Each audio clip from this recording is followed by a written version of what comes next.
Valeu, pessoal. Obrigado. Bom dia. Tudo bem? O pessoal estava reclamando do margin left aqui do C, mas a gente já resolveu, tá? Tranquilo. Senhora. E aí, pessoal? Bom, hoje eu trouxe um tema que particularmente eu gosto bastante, que é sobre escalabilidade, sabe aquela coisa, o sistema caindo. Quem trabalha com software as a service e tem essa emoção no dia a dia, às vezes, de o sistema vai para o ar, faz um deploy, que às vezes a gente trabalha com outsourcing, trabalha de outra forma, né? Mas muitos, às vezes, vivenciam esse dia a dia. E é muito sobre isso que a gente vai falar. Tá? Muita gente fala que problema de escalabilidade é um problema bom. Já ouviram isso? Problema bom. Né? É tipo empresa que começa a crescer, startup não consegue dar conta de implantar tanto cliente, pô, isso é um problema bom. Já ouviram que o problema de escalabilidade é um problema bom? Só que eu já vi cenários com 5 usuários do sistema caindo. Quem já viu? Quem trabalha com JSF sabe, né? Né? Aquele cara vai lá, emite aquele relatório. Eu já vi um relatório derrubar a infraestrutura, não é o sistema, a infraestrutura. Tipo assim, cara, desliga a cloud inteira porque não vai rolar. Já viram?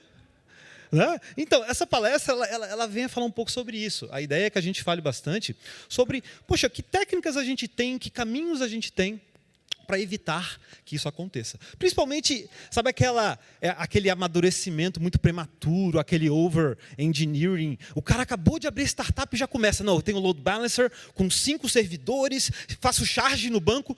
Qual o tamanho do teu banco? Não, ele tem 150 mega. A gente vai tentar discutir um pouco essas coisas, né? Então, meu nome é Rodrigo Branas. Como o pessoal gentilmente me apresentou, eu gravo bastante vídeo. Quem já viu o canal no YouTube? A gente está fazendo live todos os domingos, tá? Então, como é que funciona esse negócio da live? Tá sendo bem interessante, tá? A gente está indo para a 9ª live. Eu abro no Insta perguntas, as pessoas mandam, a gente traz convidados e fica concorrendo ali com o Fantástico, com o Masterchef, com Game of Thrones, com o Silvio Santos. Obviamente, está incomodando eles, né? Então, né? Às vezes eles fazem ataque de DDoS, a minha conexão cai, mas beleza. E a gente segue, né? Todos os domingos às 8h30 fazendo essas lives. Alguém já viu a live? Né? Depois dê uma olhada. Bom, meu objetivo aqui, então, é falar sobre isso. Né? Você viu que a pessoa sempre acha que o sistema está fora do ar. Nunca ninguém tem certeza que o sistema está fora do ar. Faz sentido? Sabe, quem já pegou turbulência em avião aí? Sabe aquela cara que você faz quando tem uma turbulência? Você sempre tenta olhar para a aeromoça, né? Se ela estiver nervosa, porque vai cair. Um olha para a cara do outro assim, tipo, será que caiu, cara? Tipo, aí o cara acessa o sistema rapidinho aí. Não, está no ar. Mas será que é a cache? Será que eu estou no local? Será que tem algum proxy no meio do caminho que está devolvendo o sistema? Você fica paranoico com isso. E aí, todos sempre acham, né? Ninguém tem muita certeza, e essa coisa de não ter certeza, às vezes, é uma defesa. Não, meu sistema não vai cair. Quem já teve um sistema que caiu? Tipo hoje, assim. Acontece. E aí, o primeiro sinal quando um sistema cai, para quem trabalha em empresas que fazem essa operação toda, é o telefone tocando. Quando você está na tua sala lá, desenvolvendo feliz, você chega 8 horas da manhã, 8 não, 10, porque o desenvolvedor não acorda cedo. E aí, você chega lá e você começa a ouvir o telefone tocando lá no call center, lá no suporte. E aí começa a tocar mais. E aí o telefone toca mais. Ele toca na recepção, ele toca no financeiro, ele toca no comercial, ele toca em todos os setores da empresa e começa a vir um monte de gente na tua sala perguntar, o que está acontecendo? Não é assim? Caiu o sistema? Como caiu o sistema? E aí você começa a contar mentiras, né? Porque a gente mente um pouco. Então, vê se você já contou alguma dessas mentiras. Por exemplo, quem disse que o sistema caiu? Aqui está tudo funcionando. Mentira, você sabe que caiu. Porque isso é para você ganhar tempo, né? Você vai ganhando um tempo. Outra mentira comum. Aperta F5, deve ser a cache, com certeza. Assim, você tentou apertar F5? Vamos lá. Qual navegador você está usando? Não tem nada a ver com a história, o navegador, mas você pergunta. Será que ele não está usando IE? Isso. Às vezes tá? Eu já vi acontecer. Acho que é a sua internet. Esse é um clássico, né? Você bota a culpa na internet do cara, muitas vezes tá? Aí entra no site da Globo, o site da Globo acessa, aí você vai ganhando tempo para ver o que está acontecendo. Reinicia o servidor, né? Essa é clássica. Já reiniciou o computador? Se alguém te mandar essa, você sabe, está mentindo. É tipo, quando a tua internet cai, o cara pede para você reiniciar o computador. Ele está ganhando tempo, né?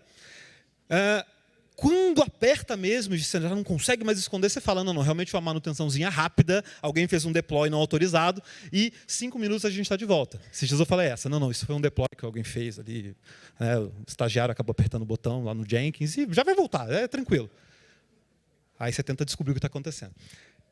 Tem um negócio que eu descobri que ajuda bastante, tá? Quem já viu essa tela?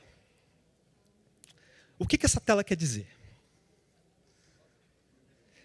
Que muitas vezes o teu load balancer, porque para derrubar o load balancer você tem que ser bom, assim, né? Você usa uma AWS, você usa alguma coisa que tem alguma coisa na frente, né? E, obviamente, ele não caiu, né? Ele derrubou o que estava atrás. E aí, isso é ele dizendo, olha, eu tinha que mandar essa requisição para outros servidores que estavam atrás de mim e eles não respondem. É o tal do bad proxy, bad gateway. Tem 502, 504, tem alguns códigos. A gente fez uma troca. Trocamos essa tela por essa. Você ganha 10 minutos nessa. Se puder levar uma coisa dessa palestra, aliás, é isso, tá? Troque essa tela por essa. O cara olha assim, mas... Aí ele abre outra aba, daí ele entra do Globo.com. Deve ser cache. Não, estou sem internet. Aí vai chamar o cara da infra. E, cara, nisso o sistema voltou. Ele vai realmente achar que foi isso, né? Então, são técnicas para você já começar a escalar o seu sistema, né? O grande problema é que, geralmente, na maior parte dos times, né, a gente tem a tendência natural a resolver no curto prazo, então você simplesmente reinicia tudo, né? Aí você analisa, né, o que travou? Travou o banco, reinicia o banco. Travou o servidor de aplicação, reinicia. Às vezes você não consegue nem entrar, nem logar, e você desliga tudo, né? Quando o cara começa a entrar no painel da máquina, para baixar a máquina, é que você vê que tem problemas sérios, né?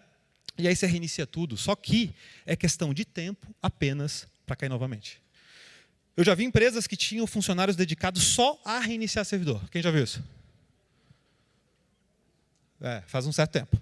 Então, isso vai tomando uma proporção que acaba impactando a empresa, acaba impactando os setores que estão em volta. O atendimento começa a ter uma quantidade de tickets chegando muito exagerada. Então, você realmente cria um caos naquele dia. E se isso começa a se repetir, você acaba tendo um problema de confiabilidade. Então, a sua empresa, muitas vezes, vai acabar perdendo contratos, levando notificação judicial. Então, isso acaba sendo uma coisa bem séria, principalmente para quem desenvolve sistemas que são core business, né? Que operam, de fato, a empresa dos clientes. Tá? Então, o William Deming ele fala uma frase que eu acho muito legal, ela é até um pouco mais longa que isso, mas cuidado com essa frase. Tá? Não se gerencia o que não se mede. Se você não tem um monitoramento adequado, você não vai conseguir saber o que está acontecendo. Tá? Então, qualquer coisa que a gente venha falar daqui para frente, parte da premissa que você tem algum processo de gerenciamento, de monitoramento, de login. E eu não estou falando, pessoal, de ficar fazendo top, ping, free. Quem faz isso? Tem que fazer, não tem jeito. Mas se você só fizer isso, você só vai ser reativo. Ou seja, já deu problema, eu dou um top para ver o que está acontecendo. Eu vou ver, encheu o disco, meu Deus. O que a gente vai fazer? Já viram o sistema caindo porque encheu o disco? Concorda que não é assim, né? Eu tenho 100 GB. Aí, não sei, fui tomar um café, voltei e zerou. O que aconteceu? Não. Né? Você vai aos pouquinhos. Né? Então, já era hora de ter alguma coisa te dando um alerta. Você pode usar um Nagios, você pode usar um Zabbix, você pode usar... tem toda uma plataforma, né, da Elastic que você pode começar a coletar essas métricas, começar a acompanhar isso no dia a dia, principalmente para você descobrir uma coisa. E essa coisa é, talvez, o centro dessa palestra. Aonde está o gargalo?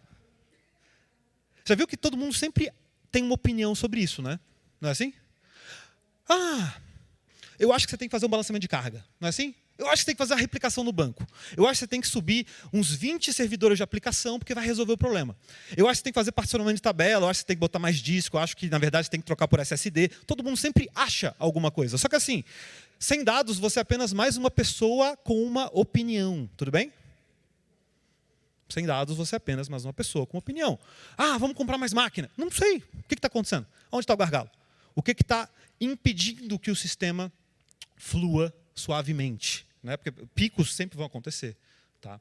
Então, a gente tem que começar a decidir se a gente vai escalar de forma vertical ou horizontal. Qual é a diferença? Escalabilidade vertical, basicamente, é você botar máquina. Tá? É você subir. Eu tenho uma máquina com 2 processadores, eu boto uma com 4, eu tenho uma com 4, eu boto uma com 8, eu vou para 32, 96, você vai subindo o processador, memória, disco e assim por diante. Tudo bem? E a horizontal, o que é? Eu vou botando o quê? Mais máquinas. Eu vou começando a balancear isso com mais servidores de aplicação, mais servidores de banco de dados, não é assim? A gente vai indo para os lados. Isso tem impactos positivos e negativos. Tá? Agora, uma coisa importante. Até certo ponto, uma escalabilidade vertical ela acaba sendo necessária. Tá bom? Porque assim, ó, com uma máquina aquém daquilo que você precisa, o teu sistema realmente vai ficar lento, vai travar. Então, assim, verticalmente você tem que chegar até um certo ponto. Depois você tem que começar a parar para pensar se o que você está fazendo verticalmente não é um grande desperdício. Porque quantos sistemas aqui rodam 24 horas por dia com o mesmo tráfego? Tudo bem? Quantos rodam? Poucos, né? Não tem sistema que tem pico final de semana, tem sistema que tem pico de noite, tem sistema que tem pico durante a hora comercial. Então, se a gente só escalar verticalmente, o que vai acontecer, não tem problema, tá? Dinheiro resolve tudo. Agora, com desperdício, porque geralmente, salvo que você desenvolva o Facebook, geralmente não é uniforme esse tráfego. Você vai ter horários, você vai ter janelas que são talvez mais ativas, outras menos ativas. Por isso que a estratégia que você usa de cloud, muitas vezes, pode impactar.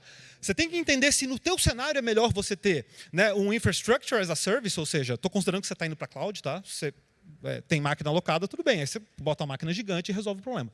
Agora, faz sentido eu botar uma máquina gigante, pagando por hora, muitas vezes, um preço alto, para que ela fique ociosa de madrugada? De repente, no teu cenário, vale a pena ir para um Platform as a Service, como o App Engine, o Heroku. Tem vários, tá? Lambda, você pode ir para o Beanstalk, você pode ir para vários caminhos. Então, essa decisão de aonde e como eu vou montar a minha infraestrutura, ela acaba sendo bem importante para o desenrolar dessa história, tá bom? Então, pensa bastante nisso aqui, tá? Agora, antes de sair escalando de forma horizontal, a gente tem que pensar em algumas coisas, tá? A primeira delas é o seguinte: você já parou para analisar o volume do tráfego da tua aplicação? O que tá? Já abriu essa telinha do Chrome? Ela às vezes te diz coisas meio perigosas, né? Você vê assim, 10 mega trafegado quando você abre a aplicação. Quem já viu? Né? Você começa a se dar conta assim, cara, aquela requisição para aquele serviço está demorando muito tempo, está levando 5 segundos, 6 segundos, 7 segundos. Então, a gente tem muita oportunidade de melhorar. Antes de escalar horizontalmente, a gente tem que se questionar sobre algumas coisas. Por exemplo, a gente está nas versões minificadas. Já viram? Muita aplicação com muita biblioteca, todas elas sem ser a versão minificada, então elas são muito maiores. Né? Outra coisa, muito código desnecessário. Isso são coisas simples, você pode chegar amanhã de manhã no trabalho e resolver. Né? Remove código desnecessário, otimiza imagem, move recurso estático para fora do servidor de aplicação. Né? Por exemplo, você tem um Node.js, você tem um Express, vou dar um exemplo. Aí você faz o Express servir arquivos estáticos. Faz sentido? Você ficar concorrendo? Processamento de regra de negócio de requisição com servir arquivo estático? Você não podia mover isso para um CDN? Mover isso para outro lugar? Né? Outra coisa. Já viram sistemas que não habilitam compactação? De novo, olha naquele volume de tráfego e vê se tem gzip habilitado. Parece óbvio isso que eu estou falando, mas você vai olhar no sistema talento, o que aconteceu? A compactação está desabilitada. Só isso aí faz o teu sistema ficar pelo menos umas 2, 3 vezes mais rápido. Tá bom? Você baixa muito esse tempo de transferência de dados. Tá? Outra coisa, HTTP2, quem está usando já? Cara, talvez você use e não saiba, tá? Talvez você use e não saiba. Porque acontece? O HTTP2 não é o foco da palestra, mas, primeira coisa, ele reusa a conexão TCP. Só isso é uma grande vantagem, né? Já que a tua aplicação muitas vezes tem um front-end separado e, por ter esse front-end separado, ela faz requisição pra caramba. Se para cada uma delas ela tiver que abrir uma conexão TCP, dentro dessa conexão, ela tem todos os headers trafegando o tempo inteiro, entendeu? Isso é resolvido ou é atenuado no HTTP2. Tá? Vamos lá.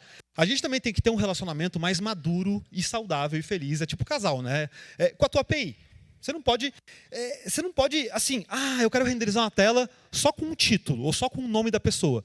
Só que aí aquele teu serviço, ele retorna as 100 colunas que existem no banco de dados do cadastro da pessoa. Já aconteceu isso com vocês?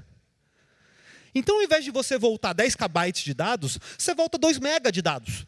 Aí o cara vem me falar de charging. Não faz sentido, gente. Né? Analisa serviço a serviço, não importa se é GraphQL, se é REST. Aliás, já vamos falar sobre isso. Então, isso acontece mais no REST. Né? Analisa o que está retornando nessa tua API. E nesse ponto eu dou razão para quem está migrando para GraphQL. Quem está migrando para GraphQL? Pouca gente? Tá, então eu dou razão para o REST. É assim, ó, no REST, tá? Você não é obrigado a formalizar a sua API. Você não é obrigado a definir tipos de dados. Você não tem que dizer que a pessoa tem nome, telefone e endereço. Certo? Só que você pode usar, por exemplo, uma query string fazendo um partial response e dizendo, desse serviço aqui de /customers, me volta só o campo nome e endereço. Não volta todos os outros 98 campos. Está entendendo? Parece simples? Quanto tráfego você vai economizar com isso? Imagina que o teu sistema é acessado por milhares de pessoas. Quanto você vai economizar com isso? Entendeu? Como a gente tem muita opção antes de partir para a escalabilidade horizontal. Né? Falando em GraphQL, o GraphQL nada mais vai ter uma palestra depois, né? É a formalização da sua API e com essa formalização você tem uma query language, ou seja, você faz consultas como se você fizesse no SQL e você fala select nome e endereço from cliente. É a mesma coisa. Então você já naturalmente faz essas consultas e você faz menos round trips. Imagina um canal no YouTube, eu faço uma ida, eu vou e volto, pego o canal para mostrar a descrição. Eu faço uma outra ida, pego o nome do vídeo. Eu faço uma outra ida, pego os comments. Faço uma outra ida, pego os likes. Tudo bem? 4 idas. Se fosse no GraphQL, eu fazia uma consulta e pedia tudo ao mesmo tempo. Menos round trips, mais economia de recurso. Fora isso, eu digo quais são os campos que eu quero. Entenderam onde é que está o ponto? Então tá, deixa para outra palestra falar o resto.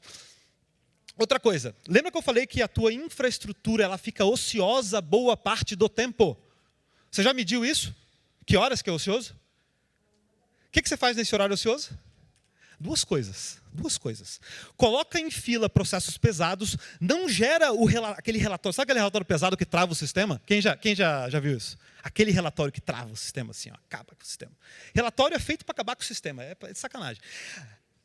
Coloca ele em fila para rodar no contraturno. Assim você otimiza ainda mais a tua plataforma e você pode fazer mais uma coisa. Cria um scheduler e começa a gerar uma cache dos dados mais acessados. Sabe aquela estatística? Quem tem estatística em sistema? Mostra aquele painelzão com estatística. É fácil gerar estatística? De sistema financeiro é fácil?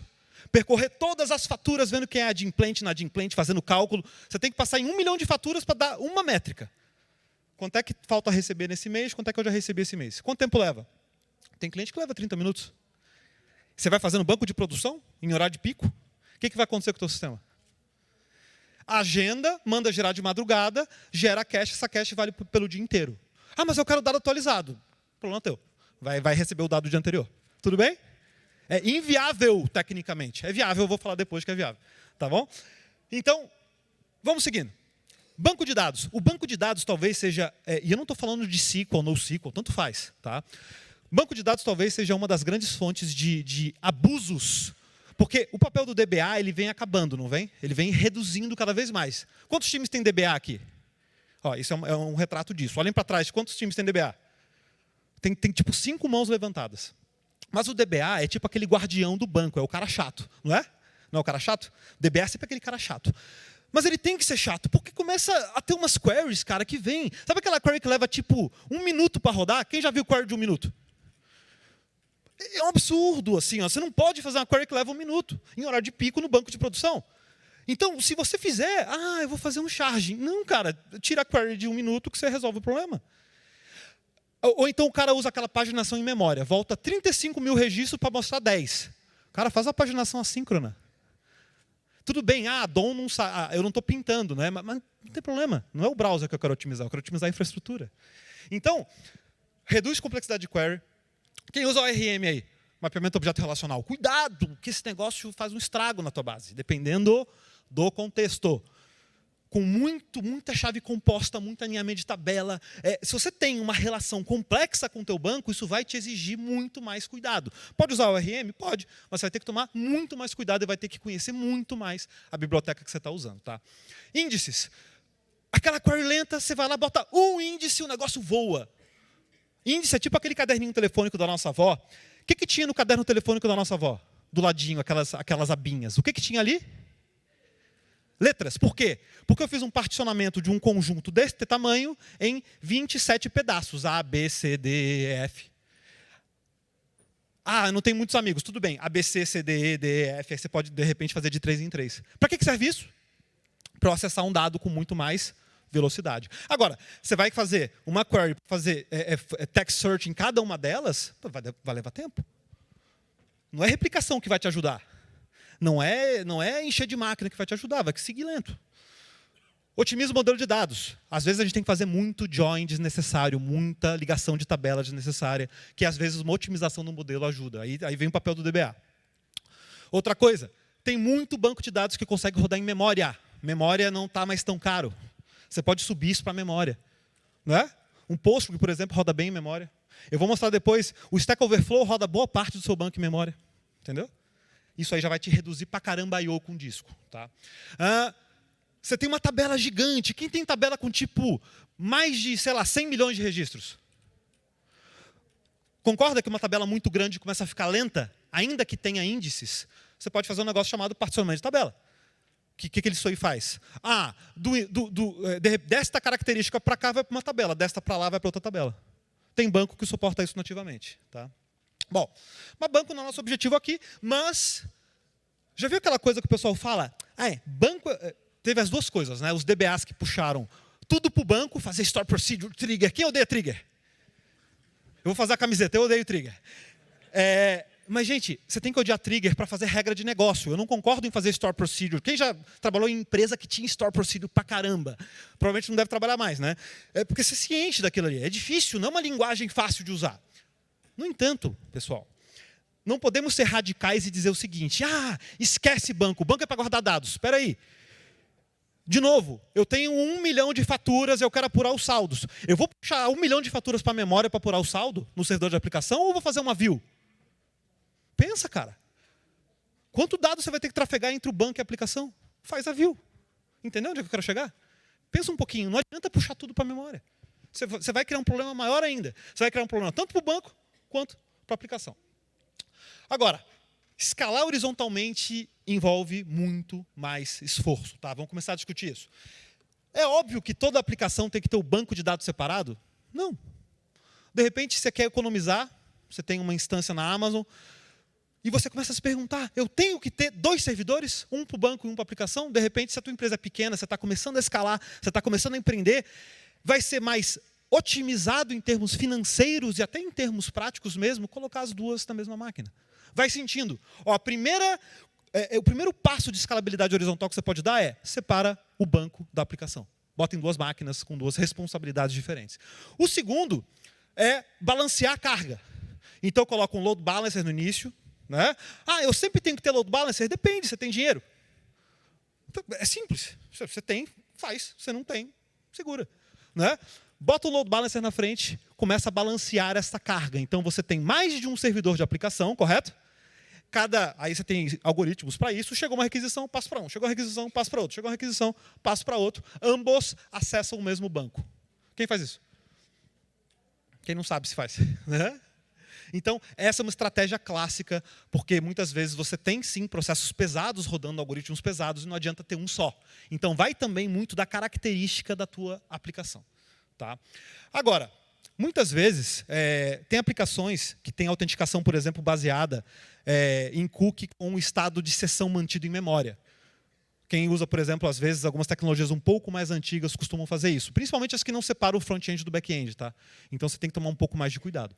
Porque, muitas vezes, você está guardando dados da sessão do usuário no servidor A. Aí, ele chega, o load balancer manda para o B. O que vai acontecer? Você não está autenticado, vai deslogar o cara. Então, às vezes, partir para um JSON Web Token com algum estado, algum self-contained token, pode ajudar bastante. E tem ferramentas também que ajudam a centralizar esse tipo de informação. Tá? Agora, quem trabalha com microservice aí? Ou tem microservices, ou quer ter, todo mundo quer ter, né? Hype. Geralmente os sistemas eles começam muito monolíticos, monolítico é uma coisa tipo indivisível, inflexível, difícil de mexer. Muitas vezes vira aquele big ball of mud com com baixa coesão, alto acoplamento. Você tem dificuldade da manutenção. Quem já xingou aí o sistema? Xinga o tempo inteiro. Muitas vezes são muito monolíticos, né? Olha só. E a gente pode começar a pensar em decompor, começar a pensar, ver se faz sentido. De repente, decompor em microservice, em nanoservice. Né? Quem aí já se aventurou no microservice, começou a pensar, quem quer? Assim, vou botar um microservice lá na minha empresa. Né? Não é assim? Tem até uma trilha de microservice. Só que você tem que pensar uma coisa quando você pensa em microservice. Tá? Existe um gráfico de maturidade, esse gráfico é do Martin Fowler, ele é bem interessante. O monolito, no início, quando você tem um sistema mais simples, com menos pessoas na equipe, né, com regras de negócio mais simples, um sistema menor, o sistema monolítico, às vezes, ele é muito mais produtivo. Tudo bem? Por isso que eu digo, nem sempre microservice é a resposta, nanoservice é a resposta. Porque tudo isso vem junto com uma carga muito grande, né, de gerenciamento desses serviços. Você tem que começar a pensar, recebi uma coisa aqui, eu tenho que encaminhar para lá, eu tenho que pegar a resposta daqui, eu tenho que fazer discover daquele service. Pô, tipo, o Netflix tem, sei lá, quase que milhares de microservices, mas olha o tamanho dos caras, entendeu?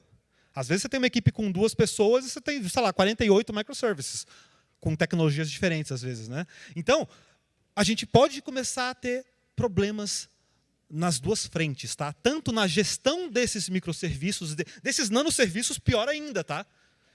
É mais um tipo de deployment que você vai fazer, né? Se você começar a fazer uma coisa, né, cada um com uma tecnologia, você vai ter mais dificuldade ainda. Você tem tipo 3 programadores e 9 linguagens de programação na stack. Não fica difícil? Fica difícil. Então, eu acho que você tem que tentar ter um pouquinho mais de padrão, talvez. Adota 2, 3 linguagens. Ó, essas são as linguagens oficiais aqui da empresa. Tá? Muito bem. E aí, a parte talvez mais complicada de escalar é sempre o banco de dados, né? Quem aí já se ferrou para escalar o banco de dados? Quem tem medo de escalar o banco de dados? Nem pensa sobre isso, porque escalar banco de dados é um negócio meio chato. Né? Por que escalar banco de dados é meio chato? Né? Porque, geralmente, o banco de dados ele tem um negócio chamado consistência. Você tem que manter consistência, coerência entre os dados. Muitas vezes você tem que conectar os dados no nível da query para poder fazer sentido esse retorno. E aí, a gente tem 2 caminhos muito legais para escalar banco de dados, e os 2 são replicação e charging. Replicação é você fazer uma cópia do teu banco de dados inteiro, ou seja, eu trabalho, né, com o que a gente chama às vezes de hot standby. Você pode usar isso até para manter a tua infraestrutura um pouco mais segura, né? Por exemplo, se um cai, o outro assume, sabe? Mas você pode usar essa técnica também para quê? Para escalar. Né? E o outro é o charging. Tá? Já vamos falar sobre o charging. Então, no caso da replicação, você vai conseguir escalar muito a leitura. O que é a replicação? Você pega um banco, você aponta ele para outro e ele passa a transmitir toda a log dele para o outro lado. Então, imagina, você tem um Oracle, você tem um Postgre, você tem um MySQL, você tem um Mongo, tanto faz. Tudo que entra em um banco flui para o outro. E você tem uma cópia. Agora, pensa comigo, o que eu posso fazer com essa cópia? Além de hot standby para fins de desastre, além de backup. O que eu posso fazer com essa cópia? Eu não posso botar o servidor de relatórios apontando para essa cópia? Sim ou não? Faz sentido tirar relatório de servidor de produção? Não faz muito. Tem problema eu ter dados com tipo meio segundo de delay num relatório? Tem problema? Não. Tem problema para um sistema de estatísticas, tem problema para um sistema, às vezes, de BI, né? Eu ter delay? Mesmo que pequenininho, tem problema? Não. Então, por que a gente aponta? Por que a gente fica só botando máquina, se às vezes a gente pode ter 2 máquinas e ter vários benefícios? Eu posso fazer um hot standby, eu posso balancear a carga entre eles em vários tipos de serviços. Né? Relatório estatístico é joga na cópia. Deixa o banco principal só para regra de negócio, só para aplicação. Então, coisa super simples. Gente, um comando no Postgres habilita isso. Um comando. Né? E aí você já balanceou, muitas vezes, boa parte da carga, boa parte dos gargalos. Lembra que eu falei lá atrás? Sem dados, a gente é só opinião. Né? E você balanceia essa carga de leitura. Agora, muitas vezes você tem situações onde você também quer balancear a carga da escrita. Tá? Ou, muitas vezes, você quer fisicamente separar as bases de dados. Quem tem, às vezes, clientes separados por bases? Muita gente deve ter. Cada cliente na sua base. Quem tem isso aí? Cada cliente é uma base. Legal. É um tipo de charge que você pode fazer. Eu já vi, por exemplo, pessoas fazendo isso com regiões do Brasil. Os clientes do sul ficam nessa, do sudeste naquela, no centro-oeste na outra, do nordeste na outra. É um jeito de fazer. Tá? Só que a gente tem que entender o seguinte. A complexidade nesse tipo de situação, de novo, ela vai ter uma tendência a aumentar e às vezes bastante. Então, quando a gente vai se aventurar nesse mundo, a gente tem que pensar um pouquinho. Tá? Eu estava trocando essa ideia com a Roberta, ela trabalha no Stack Overflow, por isso que eu citei o caso do Stack Overflow antes. O Stack Overflow tem uma base de 1.5, e isso que está em memória, tá? Eu não sei o tamanho total. Mas eles têm uma base única que acaba suportando, né, 500 milhões de queries por dia. 500 bilhão de queries por dia. Você está preocupado com a tua base que recebe 1000. Entendeu? A gente às vezes se preocupa, meu Deus, o meu banco está com 1,5 GB, o meu banco está com 5 GB, tenho que separar. Não, cara, os caras têm, 2, 3, 4 teras de dados na mesma base. Entendeu? O que eles fazem para aguentar isso? Vertical. Agora, eles têm muito dinheiro, né? Então tem essa diferença. Agora, está vendo aqui? Tem um primário e tem uma réplica. Possivelmente você tem uma arquitetura como essa que eu estava falando. Algumas coisas vão para a réplica, outras ficam no primário. Nesse caso, eles têm muito dinheiro, enche de máquina, joga lá em cima e todo mundo fica feliz. Tá bom? Então, são estratégias. Tá? Agora, se você for fazer charging, replicação também. Tá? Os dois casos, sempre que você introduz um novo elemento na tua infraestrutura, você tem uma coisa chamada tolerância ao particionamento. Quem já viu o CAP Theorem? Esse teorema aqui, ó. Quem já viu isso aqui em algum canto aí? Tudo que é palestra que você vai ver de escalabilidade, você vai ver isso aí, tá? Isso aqui não diz respeito necessariamente a banco de dados. Isso diz respeito à divisão do dado. Tudo bem? Pode nem ter banco de dados, tá? Você tem aplicações com dado em memória, mas você dividiu, você vai ter isso. Deixa eu dar um exemplo. Imagina Booking.com, você compra, às vezes você reserva hotéis. Concorda que o hotel, às vezes, só tem um quarto sobrando? Já viu que às vezes dá overbook? 2 pessoas pegam o mesmo quarto?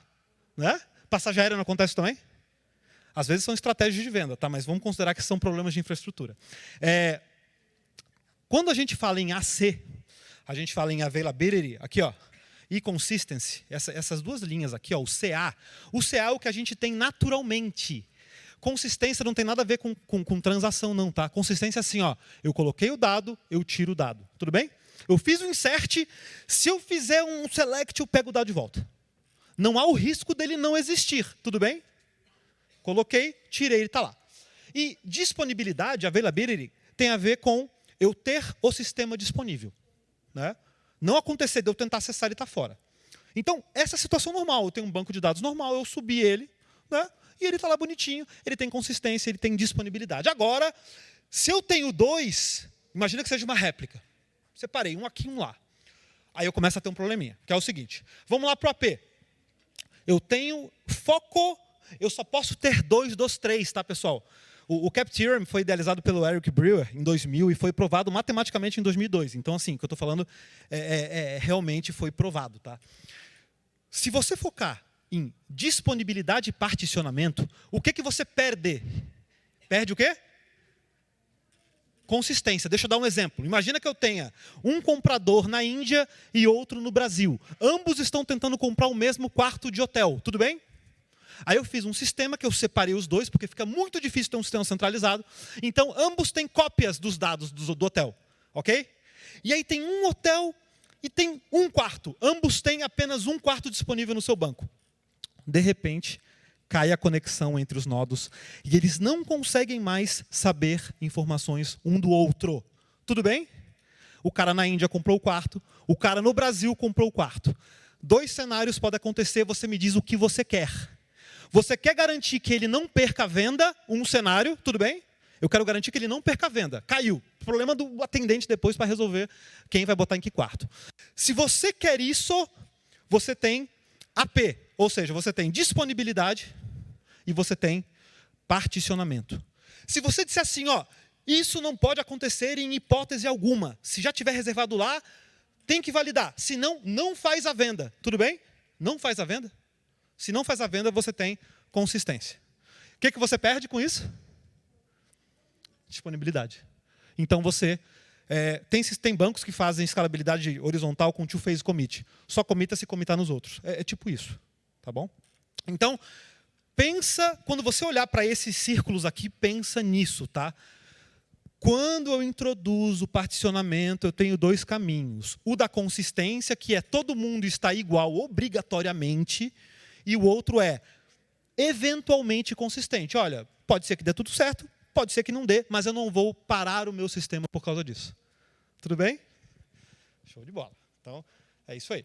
E aí, por fim, isso você tem que tomar cuidado com operação em ambiente de produção, aquelas manutenções que você faz todo dia. Quem por acaso já travou sistema de produção fazendo alter table? Esse dia eu travei. Sabe quando você faz um alter table e você não bota o campo nullable depois? Você manda ele e aí tem tipo 100 milhões de registros? Ele loca a tabela, né? Aí tem um monte de gente acessando a tabela, que acontece, cai a infra toda, né? Então, você quer ter um sistema escalável? Cuidado. Você muitas vezes vai ter que estabelecer janelas de manutenção, né? De madrugada.